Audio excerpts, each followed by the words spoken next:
Everyone in the world was struck by these photos of men tortured at the Iraqi prison Abu Ghraib. Revealed by CBS 60 Minutes in the spring of 2004, the news provoked indignation and fury. The snapshots were taken by GIs proud of their atrocities. At the time, the U.S. Army spokesman in Iraq, interviewed by 60 Minutes, termed them bad apples. That night, no one was in a position to contest this bad apple theory. What went wrong? Don't judge your army based on the actions of a few.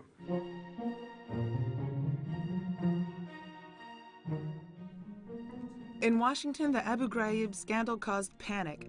The Senate Armed Forces Committee held an emergency congressional hearing. Witness number one was Donald Rumsfeld, Secretary of Defense. At the time, the Republicans controlled all the wheels of the American administration, and they clung to the bad apple theory for dear life. This first hearing, like all those which would follow in the next 4 years, was broadcast live from Capitol Hill on C-SPAN.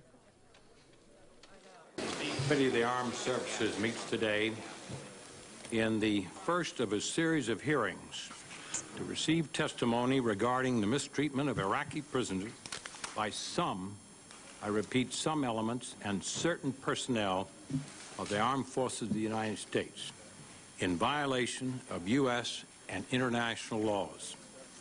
Mr. Secretary. Mr. Chairman, I know you join me today in saying to the world, judge us by our actions. Watch how Americans, watch how a democracy deals with wrongdoing and with scandal, and the pain of acknowledging and correcting our own mistakes and our own weaknesses. I'd like to know, Mr. Secretary, were any of the abuses that occurred in Iraq encouraged, condoned, or permitted by Department of Defense regulations or policy? Certainly not to my knowledge. And when one looks at the abuses and the cruelty, the idea that you would have regulations that would permit or condone or encourage that type of thing is just not comprehensible. I will faithfully execute the office of President of the United States. The duties of the office on which I am about to enter. Preserve, protect, and defend the Constitution of the United States. Preserve, protect, and defend the Constitution of the United States. So help me God. God bless you all. God bless America.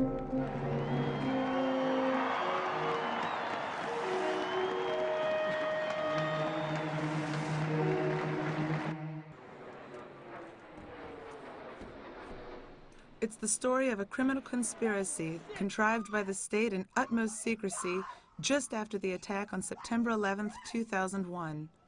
That day, 4 jets were hijacked by suicide bombers from the terrorist organization Al-Qaeda, led by Muslim extremist bin Laden. Claiming 3,000 lives, it was the largest terrorist attack ever carried out on U.S. soil. I was working as an assistant to National Security Advisor Condoleezza Rice, so I was in the White House on that day, and after the planes hit the World Trade Center, I was evacuated with Condi Rice, the Vice President, and others into the bunker at the White House. Oh, no! Oh, no! The whole building's gone. Holy fucking Jesus! It was clear that we were in a new paradigm, this war on terror paradigm. It was something that happened immediately. The country, the government moved to war footing instantaneously. The search is underway for those who are behind these evil acts, and we stand together to win the war against terrorism.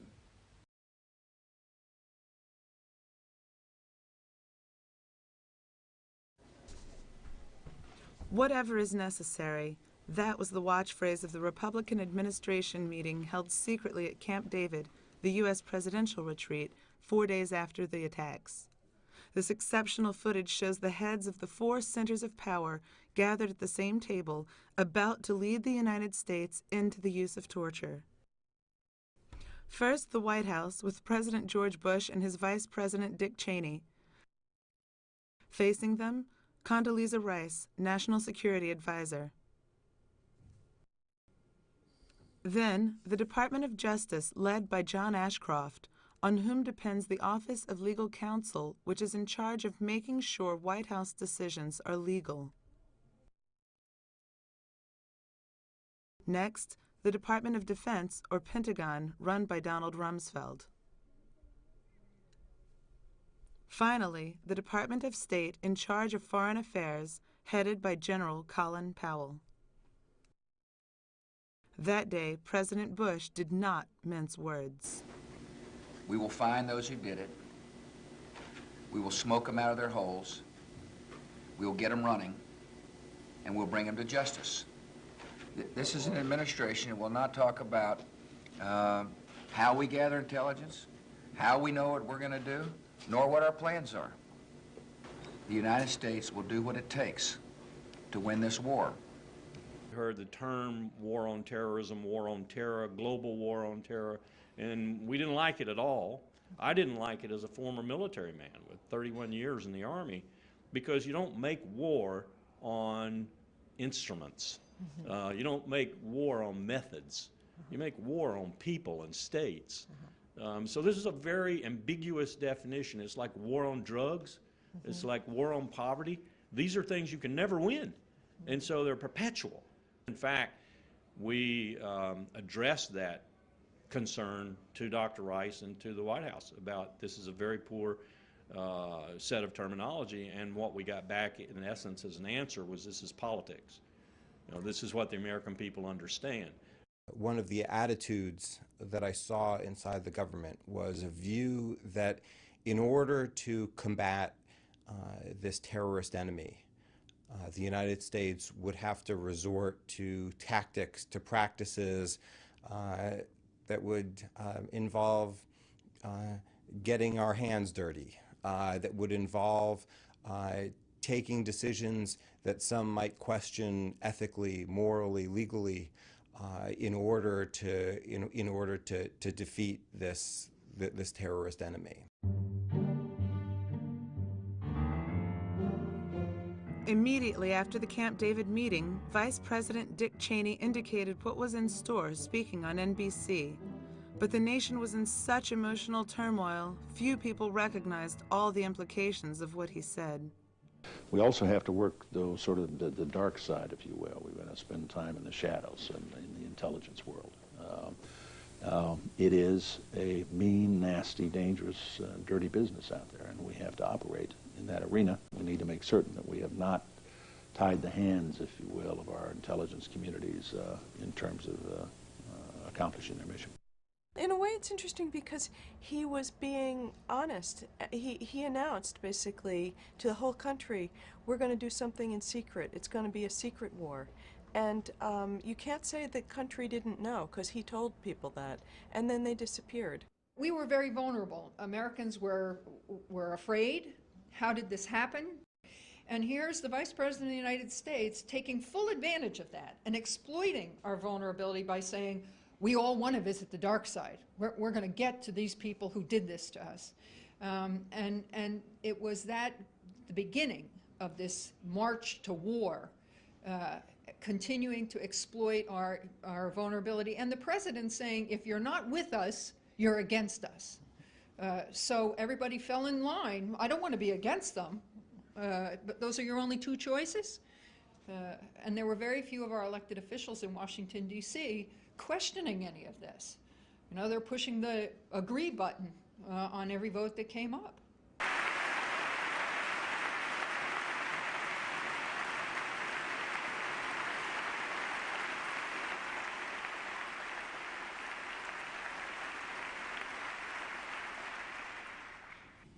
Every nation in every region now has a decision to make.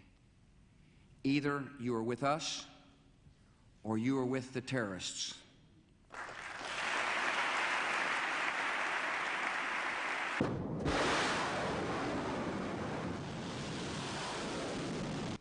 Two weeks later, the United States and their allies launched a war against the Taliban regime that had controlled Afghanistan since 1995.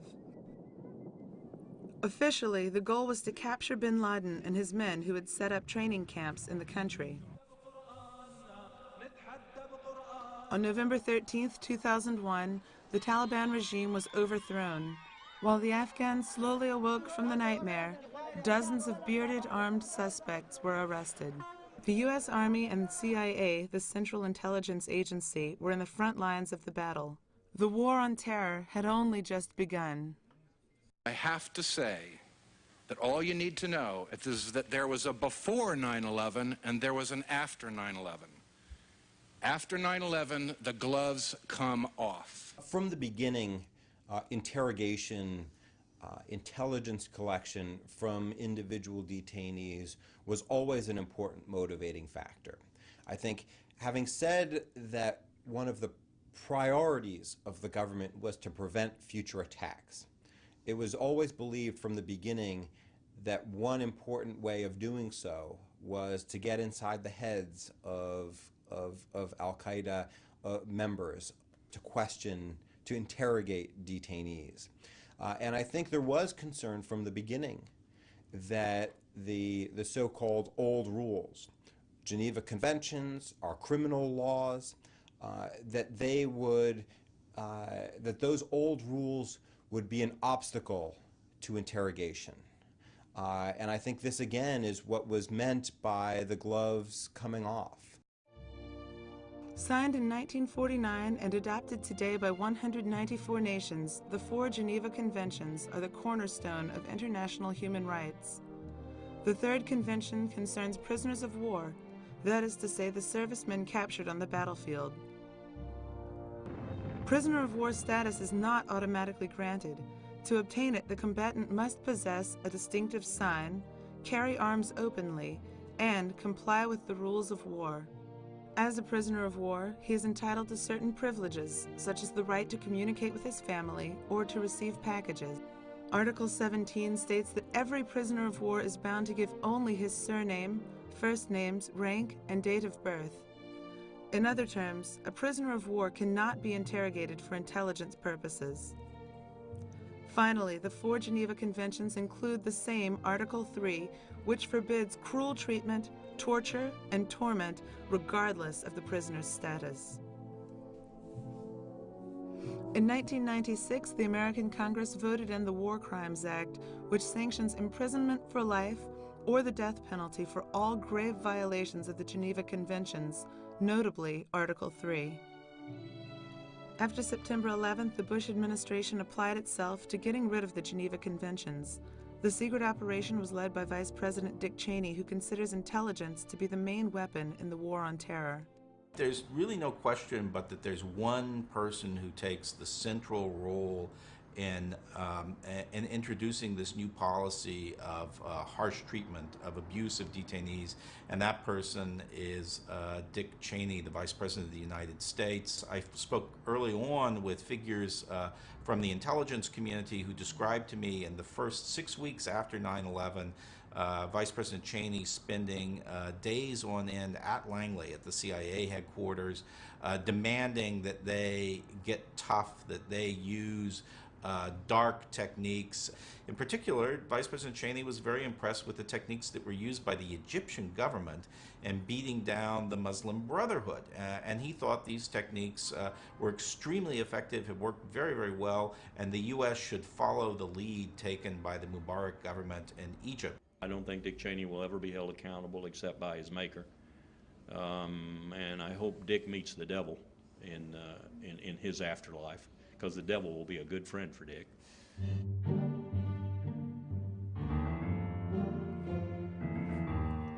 To keep the White House safe from prosecution, Cheney relied on ultra-conservative Republican lawyers. During the hearings which followed the Abu Ghraib scandal, they were the ones who had to answer questions from Congress. Dick Cheney and George Bush were never held accountable because they are protected by an immunity that Congress has always refused to lift. That was the loophole and the limit of the hearings.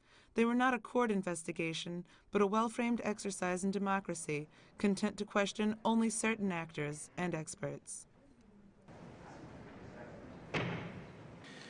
Today we commence the 3rd in our series of hearings on the role of administration lawyers in the development and implementation of interrogation rules, which have drawn criticism here in the United States and around the world.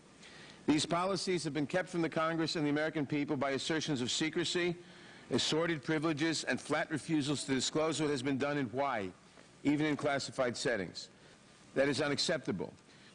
Today, we are joined by two of the architects of those policies. If the witnesses would please stand and raise your right hands to take the oath. Thank you. Let the record reflect that the witnesses answered. This is David Addington, Dick Cheney's chief of staff, nicknamed Cheney's Cheney. And John Yoo, number 2 at the OLC, the Justice Department office in charge of providing legal counsel to the White House. Mr. Addington, Mr. Yoo, Professor Yoo was quoted as saying that under certain circumstances it would be proper and legal to torture a detainee's child to get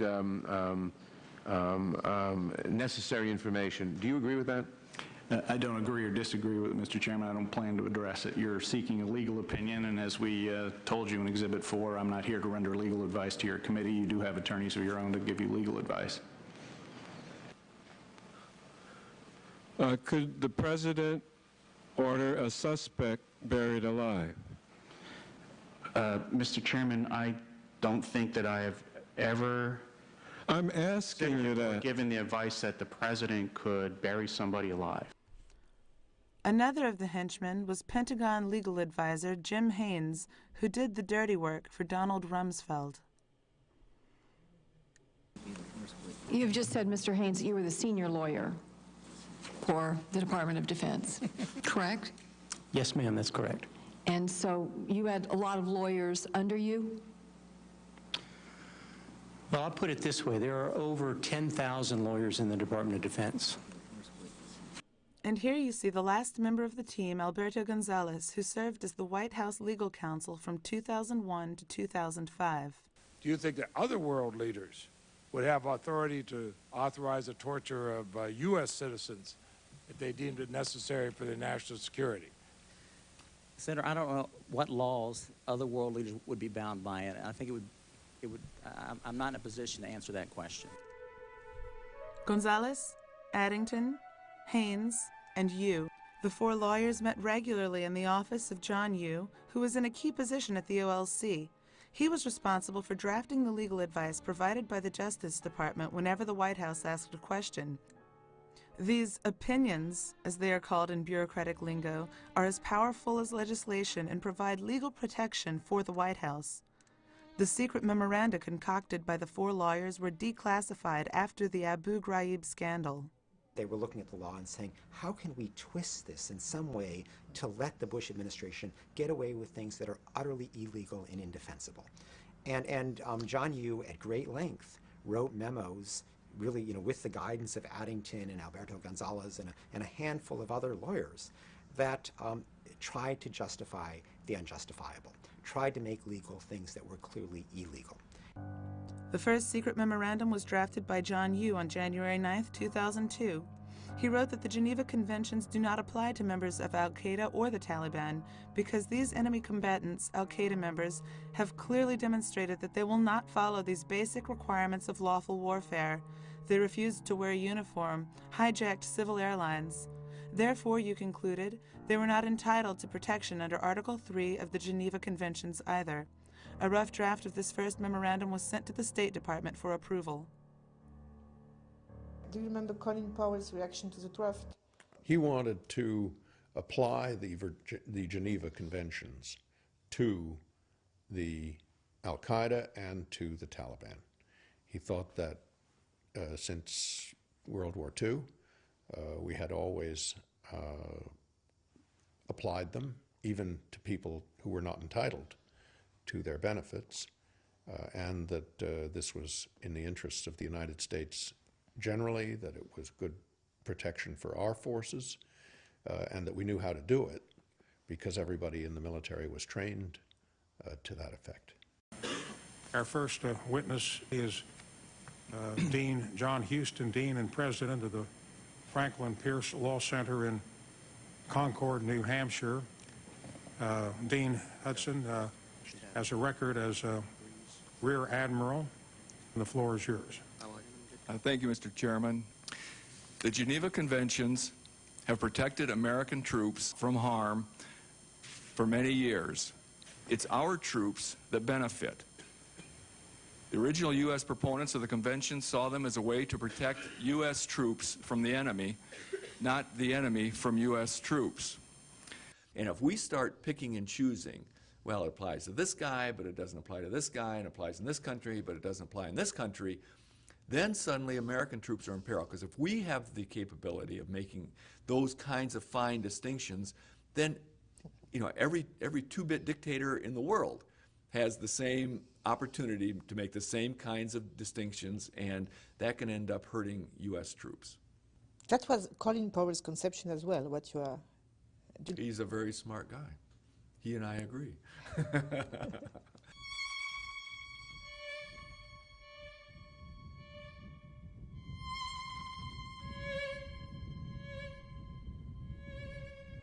While Yu's memorandum was raising hackles at the State Department, Donald Rumsfeld was cultivating public opinion.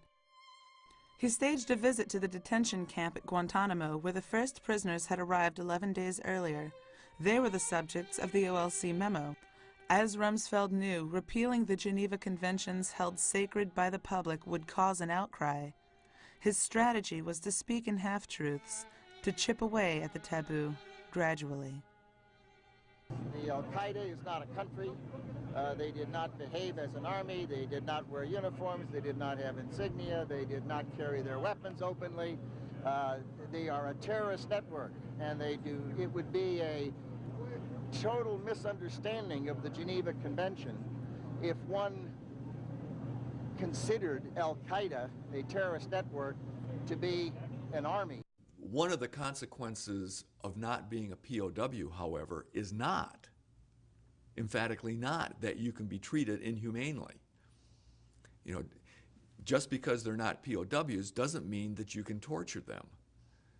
And the Geneva Conventions are quite clear about that. To justify torture, that was indeed the goal of the bureaucratic maneuver. Exhibit 2 is a memorandum sent to President Bush by Alberto Gonzales on January 25, 2002.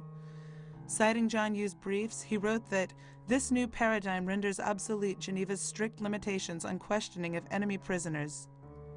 Then came a sentence which later attracted much media attention.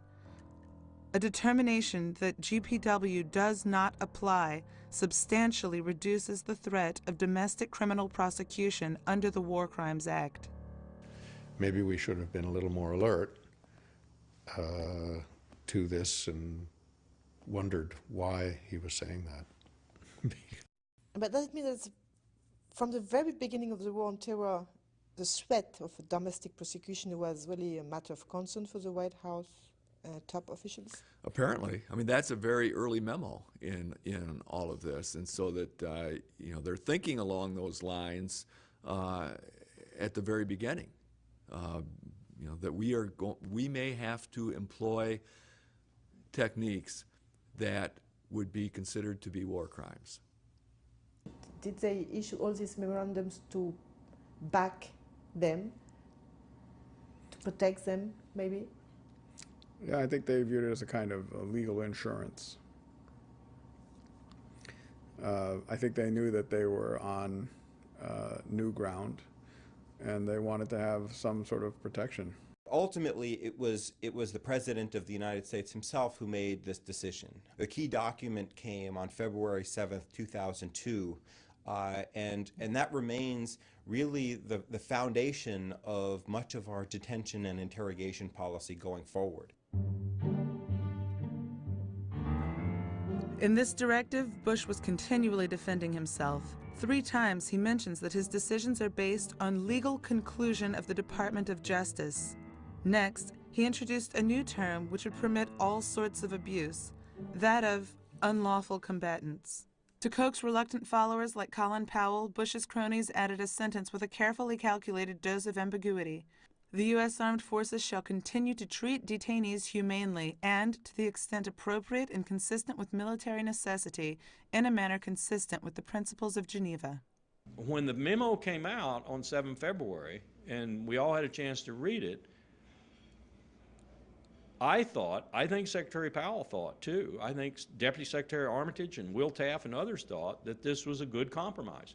It said consistent with military necessity, which to a military man like me means that if I have to do something to a suspected terrorist in order to save my buddies' lives, I can do it, and I probably won't be prosecuted. It doesn't mean that I can, for example, in Bagram, suspend someone from a meat hook in hypothermic temperatures for 50 or so days until he dies. It doesn't mean that. In other words, Colin Powell and the State Department were betrayed, or at the very least, lulled to sleep by Donald Rumsfeld's promises. The day after the presidential directive was published, Rumsfeld stated that the decision not to apply the Geneva Conventions would have no effect on the prisoner's fate. Double talk, shadow and light. What will be the impact of these decisions on the circumstances of the Taliban and al-Qaeda detainees? And the answer, in a word, is none. They will continue to receive 3 appropriate meals a day, medical care, clothing, showers, visits from chaplains, Muslim chaplains as appropriate, and the opportunity to worship freely. It turned out that later we weren't participating in any of the discussions as to what would actually be done and what was lawful. And a number of opinions were written which were not shared with us. And Donald Rumsfeld had no trust in, no confidence in, no faith in, no desire to work with the State Department. And I think, frankly, was very jealous of Colin Powell and his celebrity status, as was Dick Cheney. Would you say that the State Department was put, aside? Yes. Right. Yeah. Yes, we were not included in the discussions that were going on after February. In the field, in any case, it was no holds barred. On March 28th, Abu Zubaydah, one of bin Laden's lieutenants, an al-Qaeda recruiter, was arrested in Pakistan. The CIA flew him to a black site, a secret prison in Thailand, for interrogation. Zubaydah is one of the ghost detainees held by the CIA within the framework of a top-secret program called Extraordinary Rendition. Its workings were recently revealed. Next, a hearing on the policy known as Extraordinary Rendition. Well, thank you. One initiative that has prompted severe rebuke, particularly from Europe, is the Bush administration's practice of so-called extraordinary renditions. For those of you that are unfamiliar with this term, I'm referring to the practice by U.S. government officials of seizing individuals suspected of links to al-Qaeda and other terrorist organizations and transferring them to third countries, such as Syria or Egypt, where they have reportedly faced cruel treatment or torture. Some news reports have called this our torture by proxy program. Dr. Shoya, am I pronouncing your name right? Shoya. Shoya has served in the CIA from 1982 to 2004, 19 of those years handling covert action. Dr. Shoya. Mr. Chairman, the CIA's rendition program began in late summer 1995. I authored it and then ran and managed it against al-Qaeda leaders and other Sunni Islamists from August 1995 until June 1999. CIA warned the President and his National Security Council that the U.S. State Department had and would identify the countries to which the captured fighters were being delivered as human rights abusers. A lot of people think the rendition program began under Mr. Bush in 2001. Well, it began in August 1995 under Mr. Clinton. And under Mr. Clinton, everyone who was captured was taken to a third country, not held by any American people at all. After 9/11 and under President Bush, rendered al-Qaeda operatives have been most often kept in U.S. custody. The goals of the program remain the same, although Mr. Bush's national security team wanted to use U.S. officers to interrogate captured al-Qaeda fighters. When you seized individuals in Europe or elsewhere outside of Afghanistan and or Iraq and either held them or transferred them to another country, did you understand that there was legal authority permitting such seizures or captures? Sir, a half-assed bureaucrat like me is not going to take any prisoner anywhere in this world without the authority of the executive branch. I can't go to the bathroom at CIA without a lawyer. Every operation in the rendition program was reviewed by lawyers representing the CIA, the Department of Justice, the White House. There's no operation until the lawyers say it's legal. There's no interrogation method used until the lawyers approve it. The problem began when they detained Mr. Zubaydah. Yes. And apparently you, the CIA, the agency, asked for official guidance. Absolutely.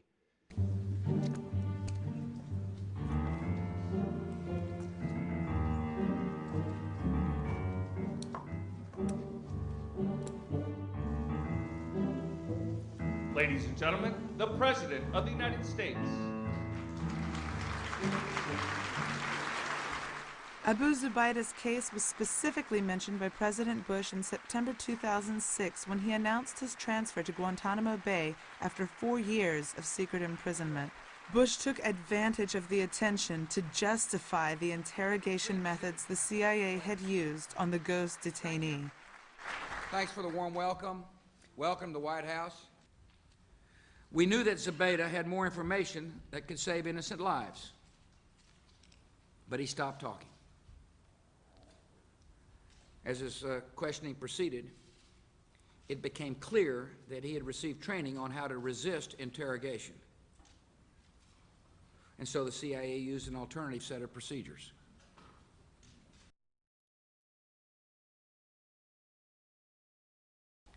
I cannot describe the specific methods used. I think you understand why. If I did, it would help the terrorists learn how to resist questioning and to keep information from us that we need to prevent new attacks on our country. But I can say the procedures were tough, and they were safe and lawful and necessary. We now know that Abu Zubaydah underwent the torture known as waterboarding, and that he was the first on a list of victims which has yet to be completed. Concerning waterboarding, yes. Do you consider it's torture or not? I certainly don't. No, it was authorized by the President. It was approved by the U.S. legal community. If it was torture, it would be against the law and we wouldn't be doing it. I mean, this is nonsense. Waterboarding has been torture since the Spanish Inquisition or before. It's torture. This again, these lawyers picking at that appalls me as a citizen and as a soldier. It's torture. Clearly it's torture. And now Judge Michael Mukasey testifies on Does waterboarding constitute torture? Before September 11th, such a question would have been inconceivable in the United States. Yet, it was openly debated when Michael Mukasey was appointed Attorney General in late 2007. The White House, sorry. So is waterboarding constitutional? I don't know what's involved in the technique. If waterboarding is torture, torture is not constitutional. If it's torture, that's a massive hedge. I mean, it either is or it isn't. Do you have an opinion on whether waterboarding, which is the practice of putting somebody in a reclining position, strapping them down, putting cloth over their faces, and pouring water over the cloth to simulate the feeling of drowning, is that constitutional? If it amounts to torture, it is not constitutional. I'm very disappointed in that answer. I think it is purely semantic. Sorry. What the agency did after 9/11 was to make sure that we weren't operating with any kind of a oral okay, where somebody could say, I never said that. What the agency insisted for the protection of its officers is on paper. What do you want us to do? What are we authorized to do? What are we not authorized to do? Yes, the CIA certainly did demand that. It was a protection for your agents. For our officers, yes. Yes. It was to avoid what always happens with politicians. They blame someone else. But once their name's on the line, it makes everybody's in the same boat. The paper Michael Scheuer refers to is a secret OLC memorandum dated August 1, 2002, and officially signed by J. Bybee, John Yu's boss. Nicknamed the Torture Memo, this text endeavors to find loopholes in the absolute ban on torture enshrined in the Universal Declaration of Human Rights of 1948, and then by the Convention Against Torture approved by the United Nations in 1984 and ratified by the United States 10 years later. Who actually wrote the OLC memo? It's a mystery. Various sources claim that it was John Yu, assisted by David Addington. The one thing that is certain is that the torture memo was addressed to Alberto Gonzales, and therefore the White House. As I understand, there is the report in the Washington Post that the CIA asked you for a legal opinion about how much pain and suffering an intelligence officer could inflict on a detainee without violating the '94 anti-torture statute. Now, the Post article states you chaired several meetings at which various interrogation techniques were discussed. These techniques included the threat of live burial and waterboarding. Now, was it the CIA that asked you? I don't recall specifically whether or not I requested this memo, or whether or not the initial request came from the CIA or the CIA came to me. I don't recall, Senator. You'd have no notes, no information, no memoranda that would indicate on an issue of this kind of importance and consequence? I'm sure we had discussions about it, and ultimately it was accepted because that was the ultimate decision and position of the Office of Legal Counsel. The trick of the OLC memo consisted in redefining torture by making it so extreme that there were few actions to which the definition could apply. Physical pain amounting to torture must be equivalent in intensity to the pain accompanying serious physical injury, such as organ failure, impairment of bodily function, or even death. We now turn to Dean Coe, the Dean of the Yale Law School. Having worked in the Office of Legal Counsel, I'm very sympathetic with the pressures that people are under in drafting opinions like this. Nevertheless, in my professional opinion, as a law professor and a law dean, the Bybee Memorandum is perhaps the most clearly legally erroneous opinion I have ever read. What I did was to look to see how the U.S. government had defined the torture committed by Saddam Hussein's troops. And many of the things that were mentioned there, threat of rape, dripping boiling oil on someone's flesh, didn't meet their standard of torture, even though when Saddam Hussein did it, it was clearly torture. The question that I have is that, wasn't it obvious to you that someone can suffer severe physical pain without being in danger of organ failure? I mean, wouldn't the removal of fingers, for example, fall outside the definition of torture? I don't recall reading that analysis to conclude that it would have to be that kind of pain in order to constitute torture. Obviously, things like cutting off fingers, to me, that sounds like torture. What are the consequences of openly defying the international ban on torture for the U.S. and the rest of the world? Well, if an ordinary government tortures somebody, you say, oh, well, this was a violation of human rights. Mm-hmm. But the standards, the norms remain intact. But when a superpower like the United States violates a norm so fundamental as the prohibition of torture, it tends to degrade the prohibition itself. And so what you find is that governments around the world justify their own torture by reference to what Bush is doing. I myself encountered this. I met with the Prime Minister of Egypt and was complaining to him about the torture of a number of suspects who'd been picked up in the Sinai. And without skipping a beat, he said, well, that's what Bush does. Attorney General John Ashcroft testified on Capitol Hill today. Revealed by the media shortly after the Abu Ghraib scandal, the torture memo ranks as the most compromising document of the Bush administration. This key evidence could send its authors to prison for complicity in war crimes. That is why the Justice Department, of which the OLC is a part, did everything to hide its existence from Congress. Thank you. Up to the end. Welcome, General. In the three memoranda, January 9, 2002, signed by John Yo, the August 2002 Justice Department, the Bivey Amendment memo, and the March 2003, the Interagency Working Group. Those are 3 memoranda. Will you provide those to the committee? No, I will not. I am refusing to disclose these memos because I believe it is essential to the operation of the executive branch that the President have the opportunity to get information from his Attorney General that is confidential. Frankly, that is what contempt of Congress is all about. You have to give us a specific legal authority which gives you the right to say no, or the President has to claim privilege, and you've done neither. I think this committee has a responsibility to move forward on this. Are these memos classified?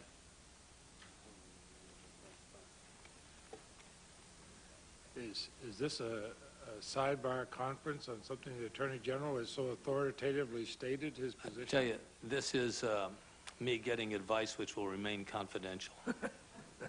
Well, some of these memos may be classified in some ways and for some purposes. Thank you, Senator Schumer. Chairman, thank you. And Mr. Attorney General, I know this hasn't been an easy day for you, and we respect your being here. I think there are probably very few people in this room or in America who would say that torture should never, ever be used, particularly if thousands of lives are at stake. Take the hypothetical. If we knew that there was a nuclear bomb hidden in an American city, and we believed that some kind of torture, fairly severe maybe, would give us a chance of finding that bomb before it went off, my guess is most Americans and most senators, maybe all, would say do what you have to do. The problem is there has to be very careful guidance, and it should be made public. And most people are reasonable and would understand that.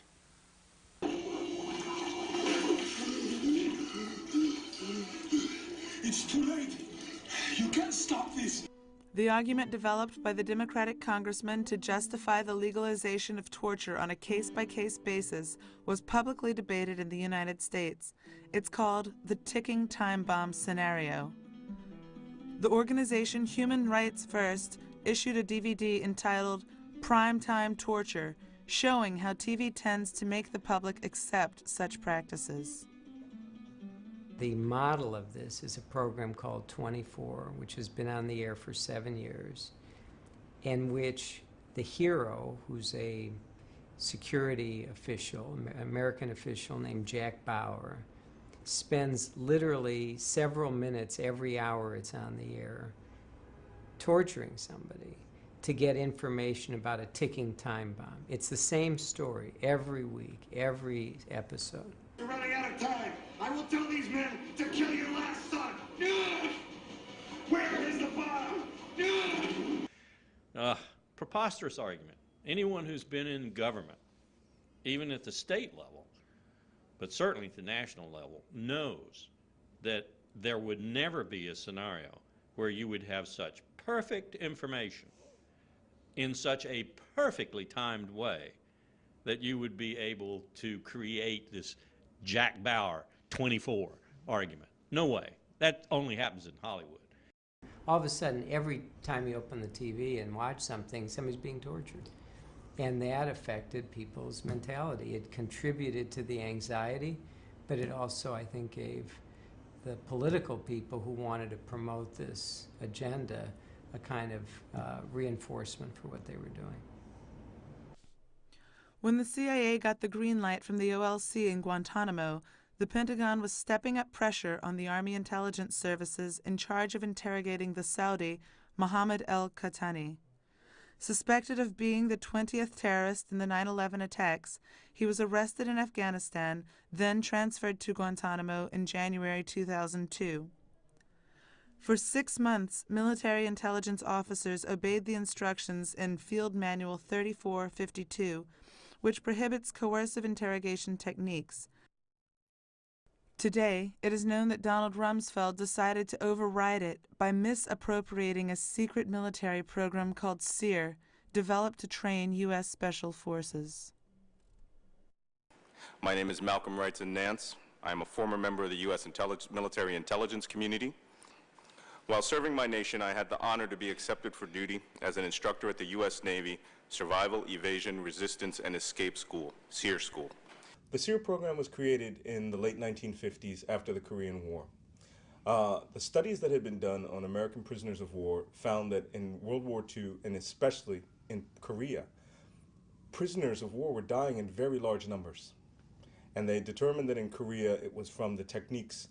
And they said, well, what we want to do is create a program which will allow U.S. service members to have some tools in order to resist their captivity. We train our personnel in order to survive in the worst kind of environment, an enemy that has a complete disregard for human rights, complete disregard for the Geneva Conventions. The most vigorous program I went through was the United States Army Ranger program, where we parachuted into a jungle environment at night. And as I was wrapping my parachute up and putting it back in my bag, I was captured.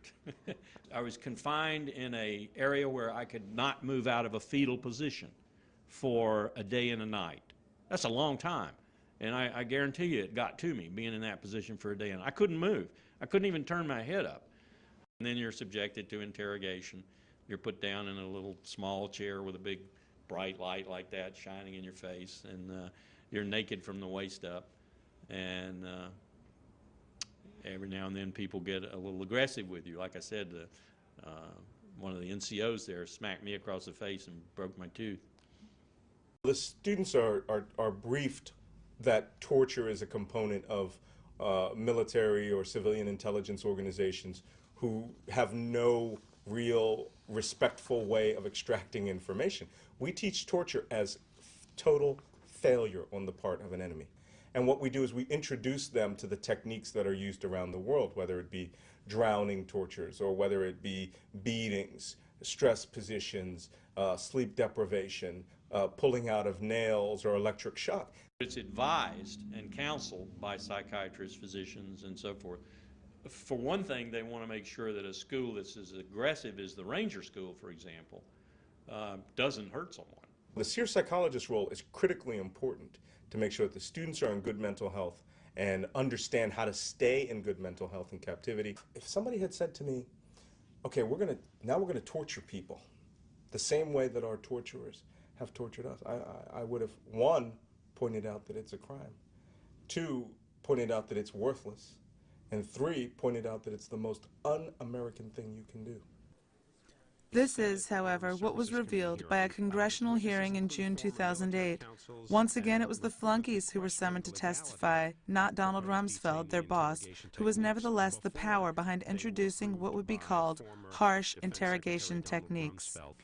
Today's hearing will explore how it came about that the techniques called SEER resistance training techniques were turned on their head and sanctioned by Department of Defense officials for use offensively against detainees. Let me start with you first, Mr. Schifrin. When you were the Deputy General Counsel for Intelligence for the Department of Defense, I understand you had some discussions with the Department of Defense General Counsel Jim Haynes about interrogations in the spring or summer of 2002. Is that correct? I had some discussions with Jim Haynes about where expertise might lie within the Department of Defense on interrogation. The sense I had and others was that the Department of Defense had been out of this business for a long, long time, at least since the Vietnam War. Was this effort because there was some frustration with the lack of intelligence that was coming up? That's the sense I got, not just from that discussion, but in previous meetings I was at, that I attended, that generally of our office, where there was discussion about progress or lack of progress in exploitation of detainees. Mr. Haynes, did you ask Mr. Schifrin to obtain information on SEER techniques? Mr. Chairman, summer of 2002 was 6 years ago, and my memory is not perfect. My memory is not perfect even in more recent times, but 6 years ago is surely the case. What I remember in the summer of 2002 is a government-wide concern about the possibility of another terrorist attack as the anniversary of 9/11 approached. I also remember a widespread belief that the people that the United States had captured in the war on terror were not producing as much information as we believed they had. You don't remember requesting it? Well, I don't remember requesting it, but I do remember being interested in it, and I would have requested it through Richard. Now, Colonel Baumgartner, in your written testimony, you say that Mr. Schifrin called and asked you in July of '02 for information on the use of physical pressures in SEER training. Is that correct? Your written testimony says that? Yes, sir. And in response, you sent to Mr. Schifrin a list of physical pressures, including stress positions, walling, degradation, sensory deprivation, and waterboarding. You also sent him a memo from Dr. Ogrysic about the psychological effects of that training. Is that correct? Yes, sir. Do the techniques we're talking about work? In what frame of reference, sir? Getting intelligence. I'm not an intelligence officer, sir. I don't know. But they work in our training process to demonstrate to students how to resist somebody getting intelligence from you, and that's what they're for. Doctor, based on your studies of this subject matter, is it fair to say that you can get almost anybody to say anything if you're hard enough on them over time? I would say that that's true, but that's also the problem. You could get them to say anything. Thank you. You told once in a newspaper that you have been waterboarded yourself? Oh, yes, absolutely. You can't teach at the SEER school without having gone through all the techniques. So as part of my qualification, without knowing that it was coming, I was waterboarded. And can you tell me how it is? It's horrible. You're being drowned. You're being drowned in an extremely controlled environment, but you are being slowly drowned, and you're put into a situation where you have to answer a question or can have the technique continue, which is painful. And you will say anything at that point. You'll Really? say, yeah, you'll say up is down, black is white, whatever they want you to say. They want you to confess, you'll generally confess. But you yourself know it's a false confession. On November 27, 2002, Jim Haynes drafted a memorandum that will go down in history as the Rumsfeld Memo. He suggested 3 categories of techniques, with the first category the least aggressive and the third the most aggressive. In Category 2, the Pentagon Legal Counsel suggested the use of stress positions, like standing, for a maximum of 4 hours, removal of clothing, using detainees' phobias, such as fear of dogs, to induce stress. In Category 3, Rumsfeld's right-hand man recommended use of a wet towel and dripping water to induce the misperception of suffocation. To learn that the highest authority in your government has not only condoned such atrocities, but asked for them, is a new thing for me. And frankly, it makes me ashamed to be an American citizen under George W. Bush. Senator Sessions, Senator Graham. Is that correct? Waterboarding was a Category 3 technique? I think it was described as a cloth with water dripped on it, and I've never really understood what that technique was. Now, do you think that's legal? As we sit here today, absolutely yes, it would be illegal. Okay. At the time, I don't know. Okay. But the law is very clear now. Yeah.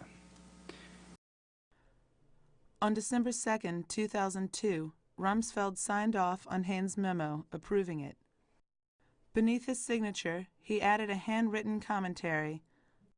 I stand for 8 to 10 hours a day. Why is standing limited to 4 hours? What impact might that note have on military personnel who read it? Senator, when I first saw that note, I was shocked that any such note would appear on this kind of document. I felt at the time that even though it may have been intended jocularly, and Secretary Rumsfeld has that style, in this kind of document, such a handwritten notation might be interpreted as a wink and a nod to go beyond the limits of the document. What did you feel when you read this kind of techniques approved by the Defense Department? I was horrified, but the other feeling I felt was that this was a mistake. It did not occur to me that the authorization of these kinds of techniques had been done deliberately, meaning that it never crossed my mind that this could have been a deliberate act.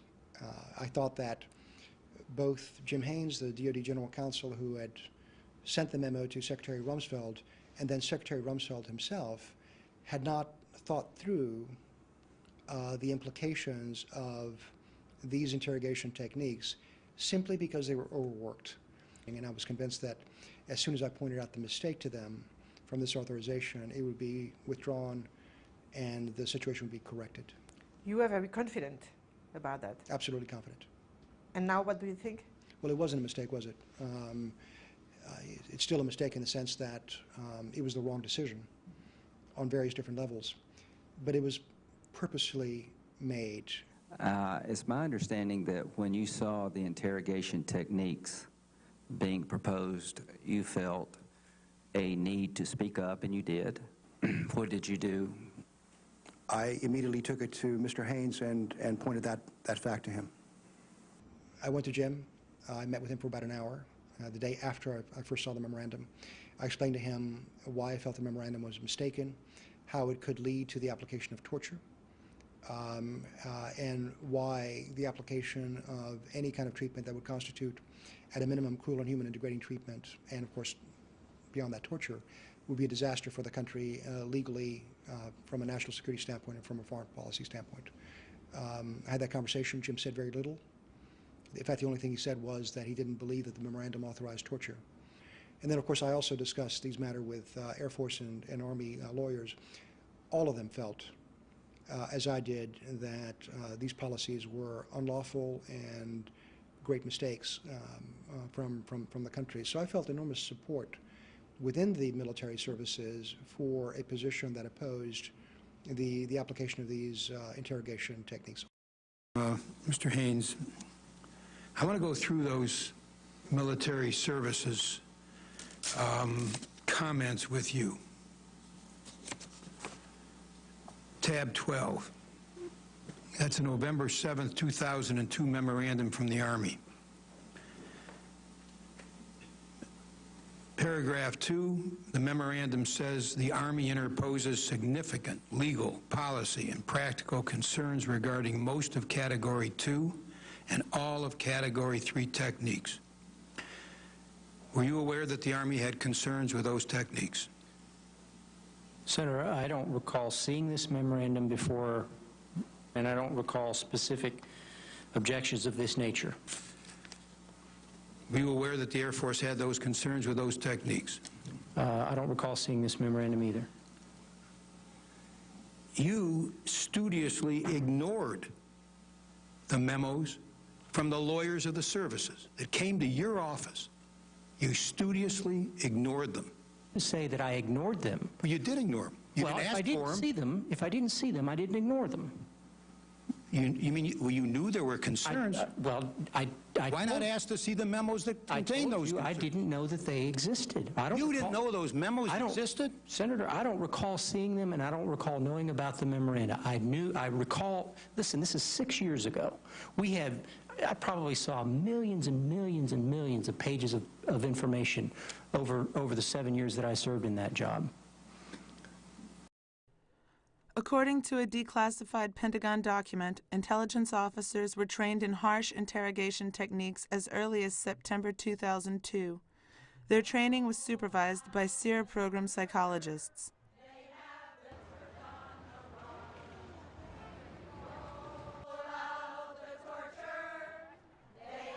The participation of psychologists in advising on torture methods led to a heated controversy within the APA, the American Psychological Association. I urge the members of the APA to say clearly to the leadership of their organization and to the world, psychologists have a higher calling than just following orders. Psychologists should not participate in the U.S. government's torture regime. Psychologists were involved in the so-called re-engineering of methods used to help train American soldiers to withstand torture so that they would be used affirmatively on detainees, offensively as it were. They also were involved in the so-called behavioral science consultation teams, which are involved in the interrogation of individuals. And they would assess people, they would monitor the interrogations, and they would give advice. And did the psychologists, according to your information, attend torture sessions? Most of that information remains classified. We do know from one interrogation log that a psychologist was present and giving advice, but doctors too are implicated. We had one case where someone's shoulder was dislocated from a suspension, and the doctor or medic, we're not sure who it was, but some medical person relocated the shoulder, and then the torture continued.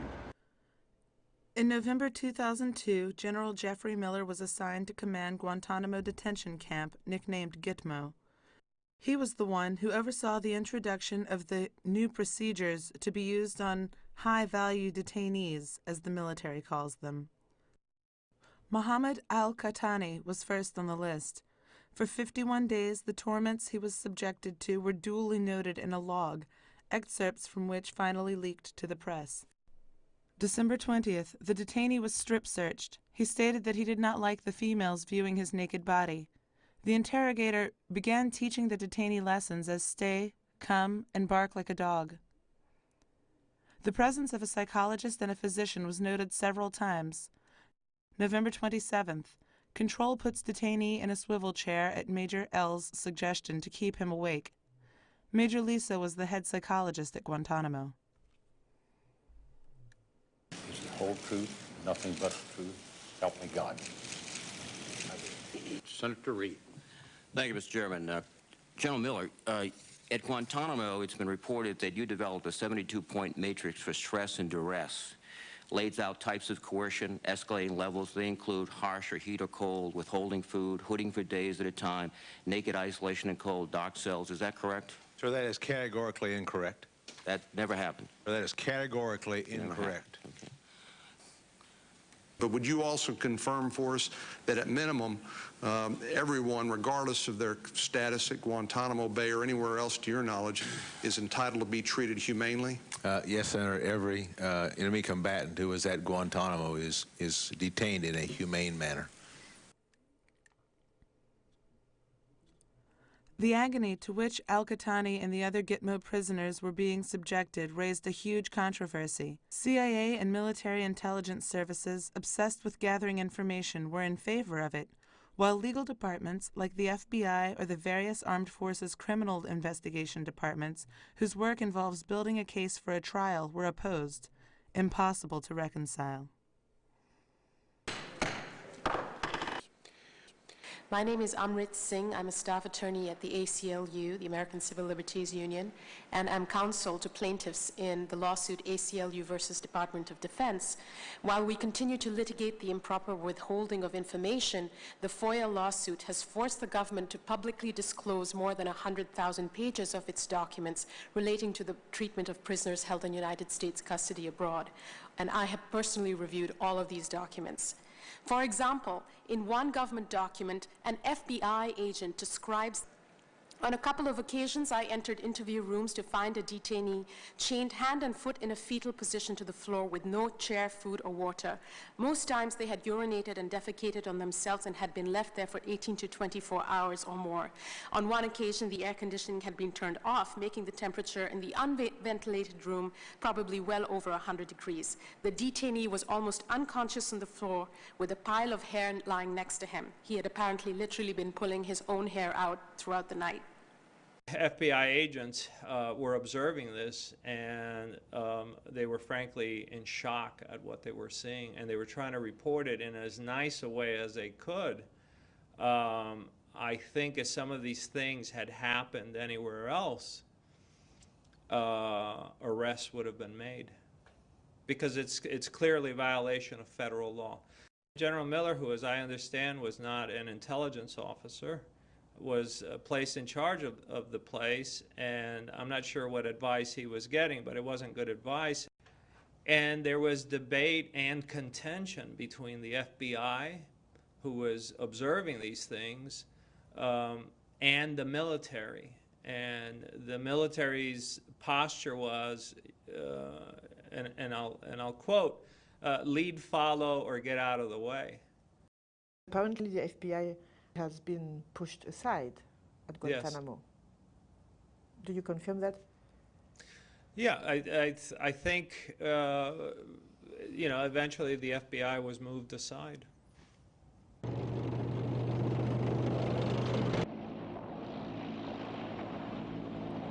On March 20th, 2003, the United States invaded Iraq, claiming that the Saddam Hussein regime was harboring weapons of mass destruction, a state lie which cost the lives of hundreds of thousands of innocent people. Turn around. Kneel down. Kneel down. The official goal was to track down Saddam Hussein and his closest aides, but very soon the occupation led to an insurrection, which turned into a civil war. In a free Iraq, there will be no more wars of aggression against your neighbors. No more poison factories. No more executions of dissidents. No more torture chambers and rape rooms. In Iraq, military operations were directed by General Ricardo Sanchez. He was directly in charge of Colonel Thomas Papa's 205th Brigade. The 205th is a military intelligence unit in charge of gathering information and, therefore, interrogations. How would you describe the mood inside the intelligence community when you arrived in Iraq? Very aggressive. We wanted to get answers. With some people, it was almost that we wanted to get revenge. And we were told that Saddam was behind 9/11 at the time, and that these were our enemies. And so there was a lot of anger and revenge in the army and intelligence as well. Get in front! I used to do it every time the outside. Face your fucking front! And getting intelligence was really, I would say, an obsession? Yes, absolutely. Well, intelligence is what wins or loses a war. And in this war, it was more important than ever. Anyone could be the enemy. There are no front lines. There are no uniforms. And it's very, very difficult. And it's very difficult on the soldier to go out every day and just see normal citizens, Iraqis, old, young, children, men, women, that laugh, play, wave at you, shake your hand, and that maybe later on that day could be shooting at you. There was pressure for us to get the intelligence that we needed to drive our operations. And, you know, I would have been derelict and grossly negligent if I hadn't been pushing hard to get that intelligence so that we could accomplish our mission. General Sanchez was also in charge of the 800th Military Brigade, led by General Janis Karpinski. The 800th was assigned to manage supplies and security at the 17 Iraqi prisons, including Abu Ghraib. Karpinski was the commander of the MPs, the military police personnel used as prison guards. On a timeline, you have this raid or this major operation up in Mosul. The people that they now start to bring in to Abu Ghraib are wearing these prisoner tags that say security detainee. This is a term we've never used before in any of our prisoner of war operations or detention operations. So they start bringing in this record number of first 30, then 50, then, and as the population is growing, the military intelligence interrogators are working overtime, and they're still not getting any information from any of these security detainees. Anyone from, say, 14 years old to 70 years old, if there were a male of a village would be rounded up and brought to an interrogation center. And I or my team would interrogate them, and even if I found that they were not guilty of anything, they would not be released, sometimes for days or weeks, pending other interrogations or charges. Not guilty of anything, except being in the wrong place at the wrong time. And they didn't release They did not them? release anybody. Why? Because they were afraid that they were going to release the next Osama bin Laden, or they were going to release somebody that did have information and that they missed it. They were losing confidence in their own abilities to get real information. When we ask in the summer of 2003 for guidance, and we ask for additional training because we know that we have a problem inside of Iraq in both detention operations and in interrogations. So eventually what winds up happening is that the expertise that exists is what exists at Guantanamo, because they're the only ones that have been doing interrogations, not tactical questions. It's why General Miller came to Iraq. And that is, as part of my pleas for help. A document by General Miller, now declassified, confirms that he carried out a visit to Iraq from August 31st to September 9th, 2003. He led a team of personnel experienced in strategic interrogation to rapidly exploit internees for actionable intelligence. He said his plan was to gitmoize the operation at Abu Ghraib. He was going to make it and he said it matter-of-factly, look, I'm going to make Abu Ghraib the interrogation center for all of Iraq. Without blinking an eye, General Miller said, it's my opinion now that you're treating the prisoners too well. You effectively have to treat them like dogs in order for them to understand who's in charge. And what he wanted the military police to do was set the conditions for effective interrogations, so the interrogators would get the information much more quickly.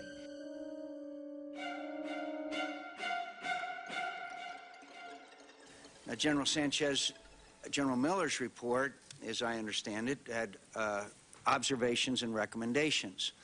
One of those recommendations was, and I quote from his recommendations, "It is essential that the Guard force be actively engaged in setting the conditions for successful exploitation of the internees." Am I accurate so far, General Sanchez? Yes, Senator. General Miller? Yes, sir, you are. Well, General Miller, do you believe that your instructions may have been misinterpreted? Senator, I do not. According to General Taguba's report, soldiers were questioned that were involved in this. Soldier number one, question, have you ever been directed by the MI, military intelligence personnel, or any government agency to soften up a prisoner prior to interrogation? Answer, yes. Sometimes they would ask me to show a prisoner, quote, special attention. Soldier number four, have you ever heard MI insinuate to guards to abuse inmates of any type of manner? Yes. What was said? Answer, quote, they said, loosen this guy up for us. Make sure he has a bad night. Make sure he gets the treatment. You see my point, Major General Miller? There must have been a breakdown somewhere. Sir, in my estimation, it's a breakdown in leadership on how that the follow-on actions may have occurred, but I was not present at that time, so it would be difficult for me to give a General valid Sanchez assessment. would like, my time's expired, Yes, General. go ahead. General Sanchez, please. Senator, I wanted to make one clarification that General Miller did not issue any orders. Those orders were my orders, sir. I guess my question was better directed to you. I thank the witnesses. My time has expired. Thank you, Mr. Chairman. 5 days after General Miller's visit, General Sanchez signed a directive entitled Counter-Resistance and Interrogation. He specified that it was modeled on the one implemented for interrogation conducted at Guantanamo Bay. The directive was addressed to Colonel Pappas, whom General Sanchez had placed in charge of the MP prison guards, to General Karpinski's dismay. The list includes stress positions, isolation for more than 30 days, presence of military working dogs, exploit the Arab fear of dogs while maintaining security during interrogations. Dogs will be muzzled.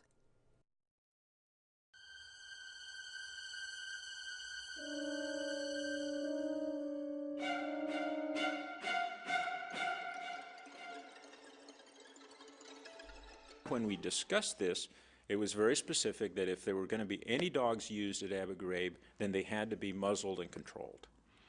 Okay? But they were not going to be in the use of interrogation or intimidation of prisoners. But in this case, what you write in your memorandum, it's linked to an interrogation policy. I mean, Sure, right. To induce fear. No, that's not what we say. But it's what you say. Have it here if you want. But to induce fear among the prisoners. Yeah. But I mean, it was approved. You understand, General Sanchez? It was approved by Rumsfeld. It was approved in Guantanamo. Don't you think that maybe you entered in a very slippery slope without knowing that? Would you say that? Well, I don't know. I mean, obviously, because we actually wind up abusing that. I mean, there's no way that in retrospect you can say that we didn't. I mean, obviously, the obvious answer is yes, of course we did.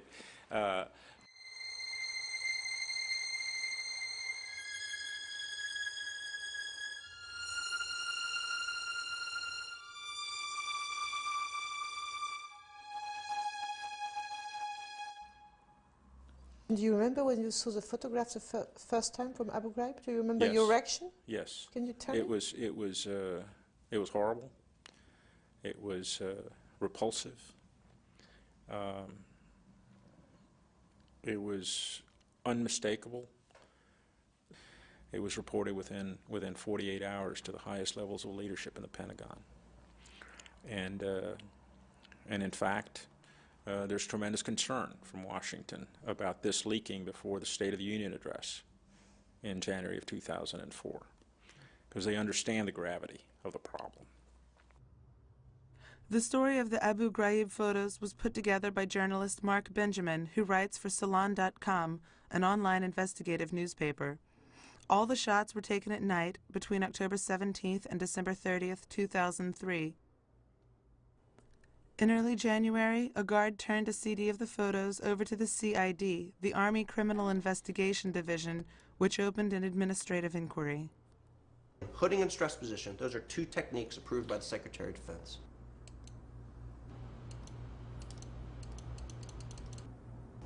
This is Al-Jamadi. He's a detainee that the CIA brought to Abu Ghraib prison on November 5th, 2003 for an interrogation in a shower room. He died during the interrogation. His body was kept on ice and shipped out the next day. The Army determined his death was a homicide, and nobody has ever been held responsible. The reason why there was an investigation conducted is because there were photos. Photos are the problem. Up through the very top levels of the Pentagon, there was a concerted effort to portray the abuse at Abu Ghraib as an isolated incident of bad apples. And yes, the investigation helped that impression along further.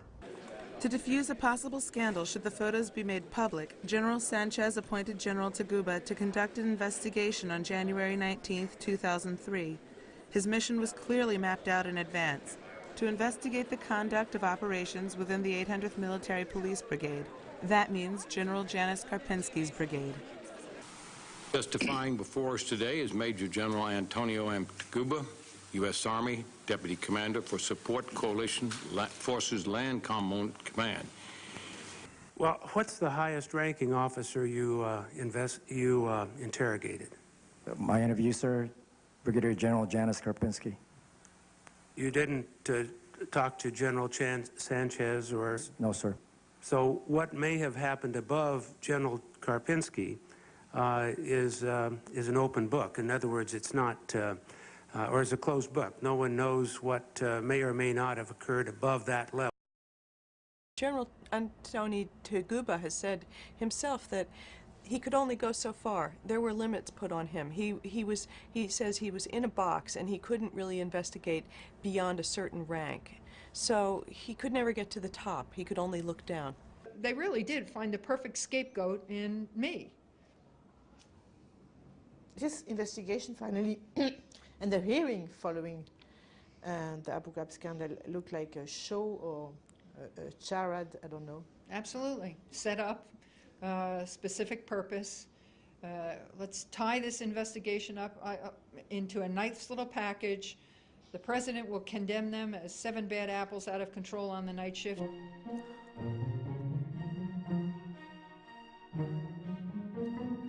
On April 28, 2004, when the news magazine 60 Minutes aired the photos on television, Donald Rumsfeld immediately resorted to the cover-up readied by the Pentagon. He cited General Taguba's investigation, announced that 9 MPs would be court-martialed, and that General Karpinski had been demoted to the rank of colonel.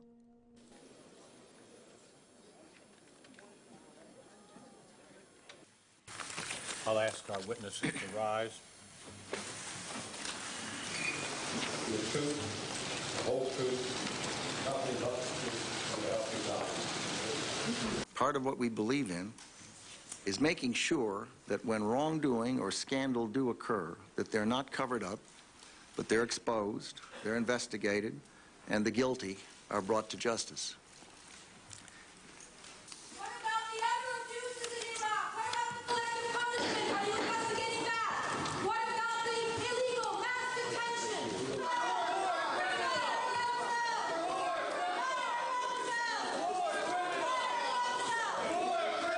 Abu Ghraib was the beginning of the kind of opening the floodgates, and because when the pictures of Abu Ghraib came out, the government immediately said there's no policy of abuse here, that these are just a few rotten apples on the bottom of the barrel. And then I think people inside who knew more wanted the world to know that that's not really true.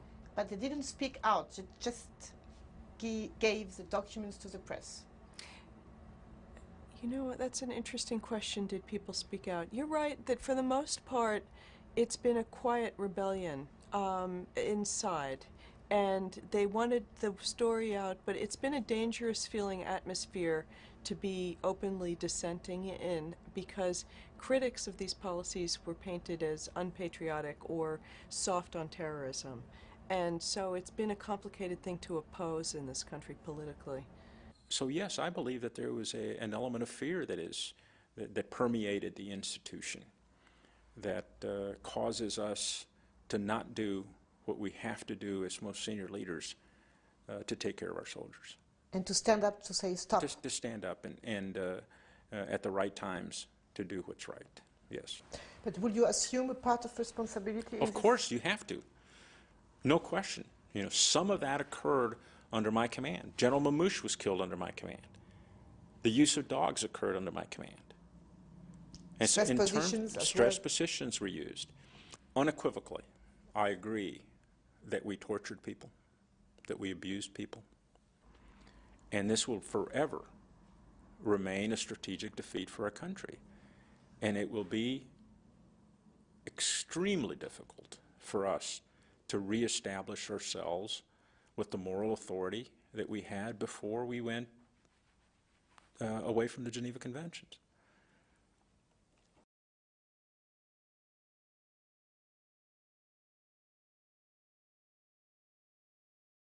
Fear can unite, but it can unite in a very bad way.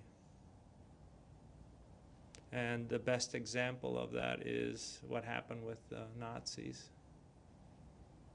Fear of Jews, fear of gypsies, fear of everything. It can bring people together, but it can be very ugly. It's painful as an American citizen. I travel a lot overseas, and I hear what people think of us now, and that is painful. All because of a few ideologues wanted to act like cowboys. That's not this country, and I reject that. The fact that we treated prisoners inhumanely in Abu Ghraib and Guantanamo and in other places will remain a permanent historical stain on the record of our country. And so you got all these innocent people in Abu Ghraib being treated this way, and you expect them to go home and be your friend afterwards? I'm sorry, it doesn't happen that way. They become insurgents, they become terrorists or whatever. And we did that. We did that to ourselves in Iraq. My disappointment in the military system, in the Pentagon, and what they've done to soldiers and to me is so profound. I never, ever imagined that I would reach this point in my life. I never. There's no question about it that there's been war crimes committed. At this point, we still don't know, and we still have not held accountable those that took us down this path.